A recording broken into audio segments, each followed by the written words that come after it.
Hello friends, welcome back to solution by Saurabh. आज की video में हम देखेंगे कि अम्ल क्षार की परिभाषा क्या होती है।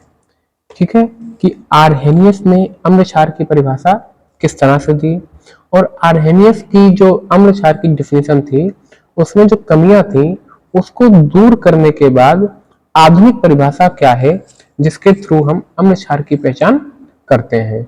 और वीडियो के अंत में, वीडियो के लास्ट में हम ये भी जानेंगे कि लवण क्या होता है और कैसे लवण का निर्माण होता है। ठीक है, तो देखते हैं अम्ल क्षार की परिभाषा आर्हेनियस के अनुसार। तो अम्ल क्या है? अम्ल वे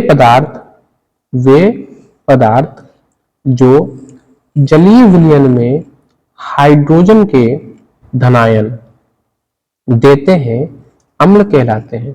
ये हाइड्रोजन के धनायन का मतलब H प्लस आयन, यानी ऐसे पदार्थ जो जलीय विलयन में हाइड्रोजन के धनायन देते हैं अम्ल कहलाते हैं। जैसे क्या है? CH3COOH, CH3COOH।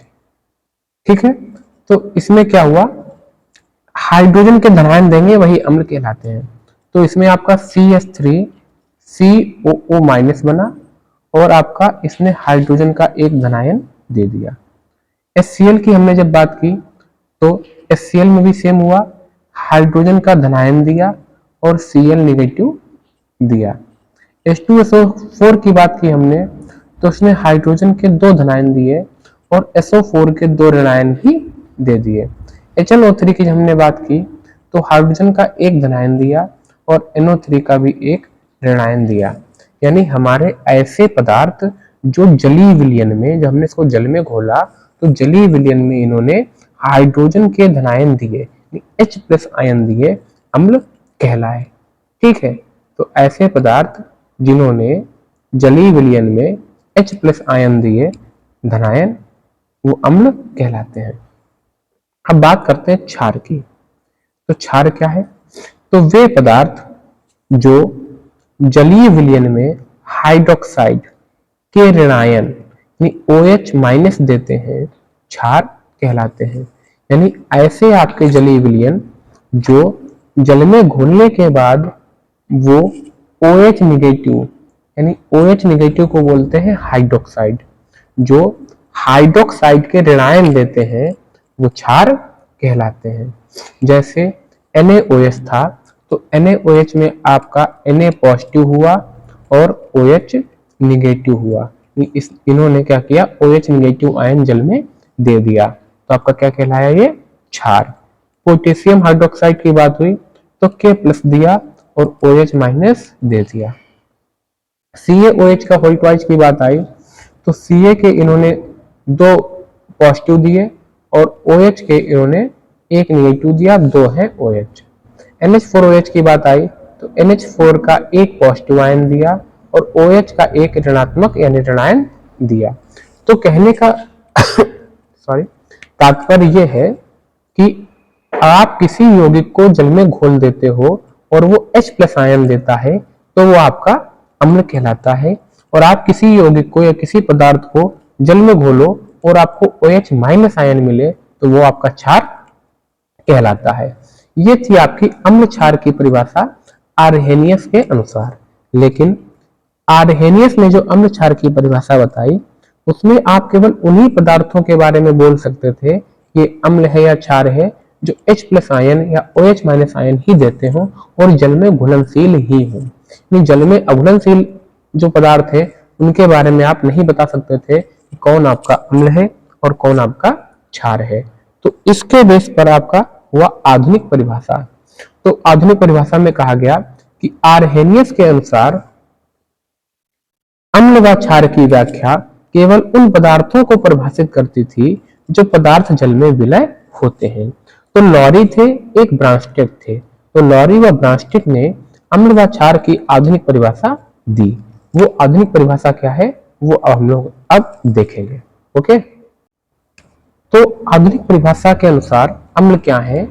अम्ल वे पदार्थ जो दूसरे पदार्थ को प्रोटॉन दे सकते हैं, यानी ऐसे पदार्थ जो किसी दूसरे पदार्थ को एक प्रोटॉन दे सकते हैं, अम्ल कहलाते हैं। ठीक है, जैसे कि एग्जाम्पल की बात करें तो आपने क्या लिया, हाइड्रोक्लोरिक लिया, HCl अम्ल लिया। तो HCl को आपने जब जल में घोला और जल में घोलने के बाद HCl ने क्या किया कि उसने अपना एक प्रोटॉन जल को दे दिया। यानी ऐसे पदार्थ जो अपना प्रोटॉन किसी दूसरे पदार्थ को दे दे, यानी जो प्रोटॉन को त्याग करे, आप ऐसे समझिए, जो प्रोटॉन का त्याग करे वो अम्ल कहलाते हैं। तो जब आपने HCl को जल में घोला तो HCl ने अपना एक प्रोटॉन जल को दे दिया। जैसे आपने HCl को, जैसे आपने H2O के साथ रिएक्शन कराई तो HCl ने अपना, देखिए, एक जो प्रोटॉन है वो H2O को दे दिया, तो एक H यहाँ पे आया तो H3O बना और Cl अकेला रह गया माइनस। यानी HCl ने अपना एक प्रोटॉन H2O को देके H3O बना दिया, जिससे आपका HCl अम्ल कहलाया। क्षार की बात करें तो क्षार क्या हुए, वे पदार्थ जो दूसरे पदार्थ से एक प्रोटॉन ग्रहण करते हैं, क्षार कहलाते हैं। यानी जो दूसरे को प्रोटॉन दे वो अम्ल है और जो दूसरों से प्रोटॉन ले वो क्षार है। यानी जो प्रोटॉन का त्याग करे वो अम्ल है, जो प्रोटॉन का ग्रहण करे वो क्षार है। एग्जाम्पल से समझते हैं, जैसे आपका अमोनिया है NH3, तो NH3 को जल में प्रवाहित करने पर NH3 जल से एक प्रोटॉन ग्रहण करता है। यानी आपने अमोनिया को जल में प्रवाहित किया तो वो अमोनिया ने क्या किया कि जल से एक प्रोटॉन ग्रहण कर लिया।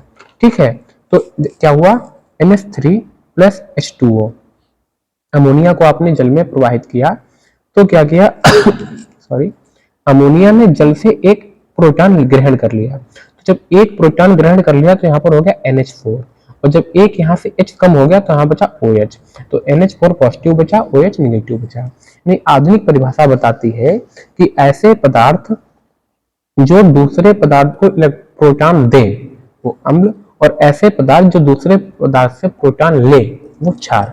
और आर्हेनियस ने बताया था कि ऐसे पदार्थ जो जल में हाइड्रोजन का धनायन दे, यानी H+ आयन दे वो अम्ल, और जो जल में OH ऋणायन यानी हाइड्रोक्साइड का ऋणायन दे वो क्षार कहलाते हैं। अब अम्ल क्षार की बात आती है तो लवण की बात करते हैं, तो उदासीनीकरण क्रिया के द्वारा समझते हैं। तो उदासीनीकरण क्रिया क्या कहलाती है कि अम्ल व क्षार को एक साथ, अम्ल और क्षार को एक साथ मिलाने पर लवण व जल प्राप्त होता है। इस क्रिया को उदासीनीकरण क्रिया कहा जाता है। ठीक है, यानी आप अगर ज्यादा मात्रा में अम्ल है और आप उसमें थोड़ा सा क्षार मिला दे तो अम्ल क्षार आपस में रिएक्ट करके लवण और जल बना देते हैं। लवण हमारा उदासीन होता है, ठीक है, इसका pH वैल्यू लगभग 7 होता है। ठीक है, तो NaOH की क्रिया एग्जांपल देखते हैं। NaOH की क्रिया HCl से करने पर NaCl व H2O प्राप्त होता है। NaOH की क्रिया आपने हाइड्रोक्लोरिक अम्ल से कर दी तो आपका NaCl जो कि लवण है और जल प्राप्त होता है। रिएक्शन से समझते हैं, NaOH प्लस HCl आपका रिएक्शन होके बना NaCl प्लस H2O। इसको याद करने का सबसे बेहतरीन तरीका है कि पास पास वाले एक साथ रहते हैं, पास पास वाले एक साथ रहते हैं और दूर दूर वाले एक साथ आ जाते हैं। यानी NaCl दूर दूर था तो NaCl आपस में क्रिया करके NaCl बना लिया और OH प्लस H आपस में क्रिया करके H2O बना लिया। ये NaCl आपका लवण है, NaCl ये आपका क्या है, लवण है। ये आपका क्या बना, जल। ये HCl आपका क्या है, अम्ल। और NaOH आपका क्या है, क्षार। यानी उदासीनीकरण क्रिया में आपको पता चला जब अम्ल और क्षार आपस में मिलकर लवण और जल बनाते हैं। तो अगर लवण को हमको क्लासिफाई करना हो तो हम बोल सकते हैं कि अम्ल व क्षार को एक साथ मिलाने पर जो ठोस पदार्थ प्राप्त होता है उसे लवण कहा जाता है। यानी अम्ल व क्षार को एक साथ मिलाने पर जो ठोस पदार्थ प्राप्त होता है वो लवण कहलाता है। आज की वीडियो में केवल इतना ही। आज की वीडियो में हमने जाना अम्ल क्षार लवण क्या होता है, आर्हेनियस के द्वारा क्या परिभाषा है, आधुनिक परिभाषा क्या है। अब आप आई बटन पर क्लिक करके जो हमने संरचना सूत्र की वीडियो डाली थी, इसको आप सबने बहुत सारा प्यार दिया है, वो आई बटन पर क्लिक करके आप उसको एक बार देख सकते हैं। और अगर आप चैनल पे नए हो तो चैनल को सब्सक्राइब करें, लाइक करें, शेयर करें और कमेंट सेक्शन में आपको जिस टॉपिक की भी आवश्यकता हो वो बता दें। जल्दी से जल्दी उस पर वीडियो प्रोवाइड करा देंगे। आप सबकी डिमांड पर आपने कहा कि हमको अम्ल क्षार लवण की परिभाषा चाहिए आर्हेनियस के द्वारा, और आधुनिक परिभाषा वो हमने आपको प्रोवाइड करा दी। Thank you very much. बने रहिए आने वाली वीडियोज के साथ।